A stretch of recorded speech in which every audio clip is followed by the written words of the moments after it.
ganun yung mga nangyayari na hindi ko na nai-share sa inyo. Kasi ako mismo, sasabihin ko to kahit anak ko siya, nahihiya ako. Wala akong mukhang mahirap. Hi mga Marker, gusto ko lang mag-share at magkwento sa inyo. So kung mapapansin nyo, napakalaki ng eye bags ko kasi pagkatapos ng pagbebenta ko kagabi, nakatulog na ako ng 4 a.m. Tapos nagising ako ng 5 a.m. kasi may pasok sa school si Jace, meron siyang exam. So nasa 1 oras lang yung tulog ko. Hindi ako makatulog kasi iniisip ko si Jace. Alam ko, madaming nagsasabi na kapag nakikita yung mga videos namin ngayon, napakalaki ng improvement niya, na parang wala na siyang autism, ganito, na may mga nagsasabi pa nga, parang magpa-second opinion kami, parang delay lang siya, na parang okay siya. Madami kaming challenges kay Jace at madalas pinipili namin na unahing solusyonan kesa i-share muna sa inyo. Kaya ngayon pa lang ako talaga nag-share. So, ayun. Kahapon kasi nakaset na yung schedule ko na pupunta ako ng bangko. Pagkatapos ko pumunta ng bangko after 5 months, magpapalinis ako ng mga kuko, magpapamassage ako ng paa. Ang nangyari, gustong sumama ni Jace. So, sinama ko siya. Sinama ko din si Ate Christine. Ang sabi ni Jace, gusto niya daw pumunta sa playground. So, dinala ko siya sa playground. Pagdating namin sa playground na yon, wala namang masyadong tao. Parang nasa 3 lang silang naglalaro. Nag-worry ako kasi nagigilty ako na iiwanan ko siya ng matagal doon. Kasi parang first time ko lang gagawin ito na iwan ko siya sa playground, na wala ako, na hindi ko siya masisilip, na matatagalan ako kasi may mga asikasuin ako. Siguro nasa 30 minutes ako nandoon bago ko siya naiwan. Sa 1 oras na nasa bangko ako, mga Marikoy, wala namang naging problema. Walang chat si Ate Christine. Tinanong ko siya kung okay lang sila. Okay lang naman daw sila. Pagdating ko dun sa naglilinis ng mga kuko, dun sa nagpapaputs pa. So pagdating ko doon, siguro nasa kalagitnahan na. Doon na nagchat si Ate Christine na itong si Jace, meron siyang tinutulak na bata, meron siyang mga sinisipang bata, hindi lang isa, kundi marami. So, ang sinasabi ko kay Ate Christine, maging firm siya. Nung una pa lang na sinabi na ni Ate Christine, nagsabi na ako kay ate kung pwede bilisan, baka hindi na ako magpamassage. Tapusin na lang yung paglilinis kasi nandoon na. Kasi nag-worry na ako, baka hindi ma-handle ni Ate Christine. At the more kasi na tinotolerate si Jace, the more na gagawin niya. So, habang nililinis yung mga kuko ko, mga Marikoy, tanong ako ng tanong kay Ate Christine, nasaktan ba yung bata, ganito, ilang taon na, tapos alos kahedad lang daw ni Jace, and then, hindi naman daw ganong nasaktan, pero sabi ko kay Ate Christine, mag-sorry pa rin kayo, basta sorry kasi mali yung ginawa.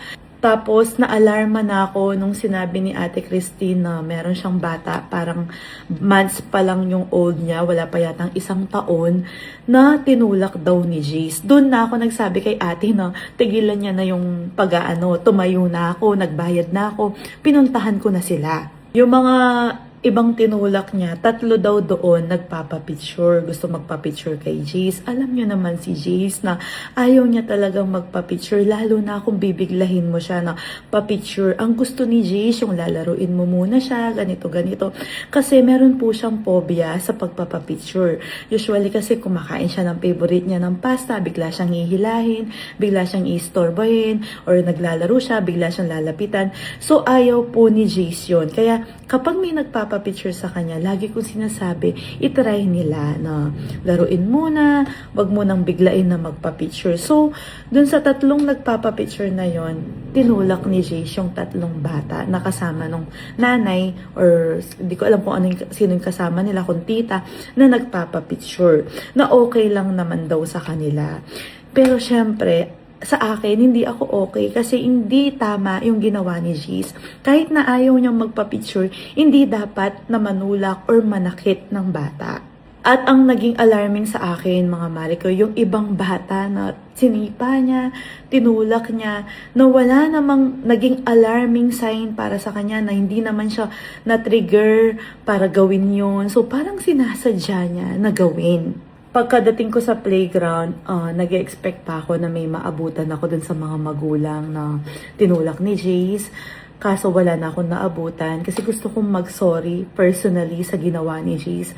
Basta sorry lang kasi mali talaga yung ginawa niya. At hindi ako ito-tolerate yon at hindi ko gagawing dahilan na dahil may autism siya, kaya niya ginagawa yun. So pag uwi namin, pagdating ni Daddy Tano, inexplain ko kagad sa kanya yung nangyari na kinukwento ni Ate Christine.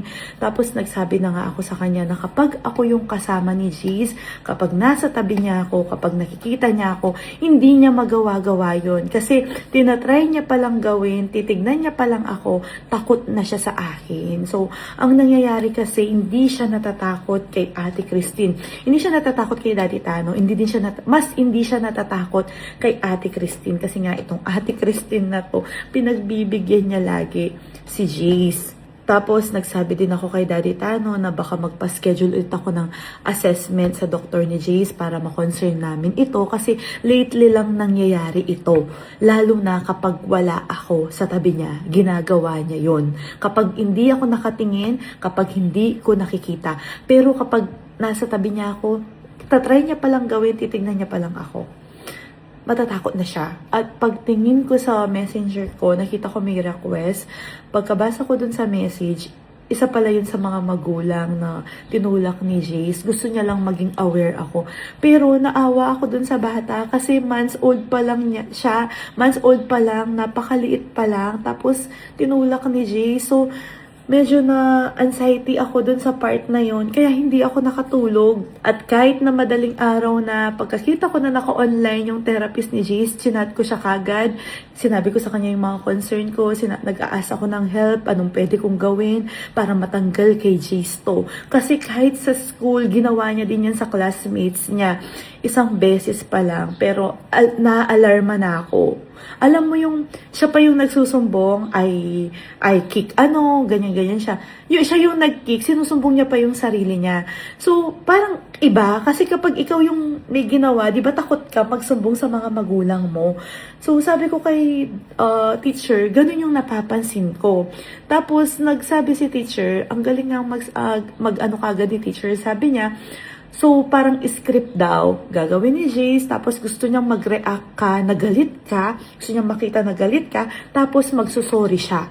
Parang nagiging script sa kanya, parang routine na kapag ginawa niya yun, magagalit ka, magsusorry siya. So, sabi ko kay teacher, hindi naman pwede na hindi ako maghalit. So, paanong approach yung gagawin ko para tanggalin niya yon, para hindi niya nagawin sa ibang bata. Kung napapansin nyo nung nakipag-birthday kami, napaka-sweet niya, kasi nandoon ako. Pero the moment na lumabas ako, na-stress na si Daddy Tano kasi meron siyang kinik na isang bata.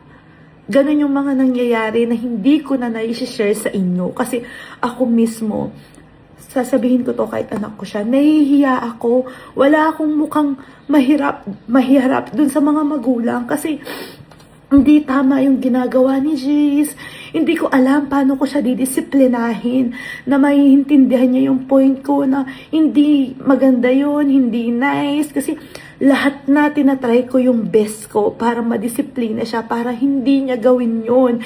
Kaya dito ako nag-request kay Daddy Tano na gusto kong tutukan si Jace ulit na siya yung mag-asikaso sa bagong business namin dito ako sa bahay.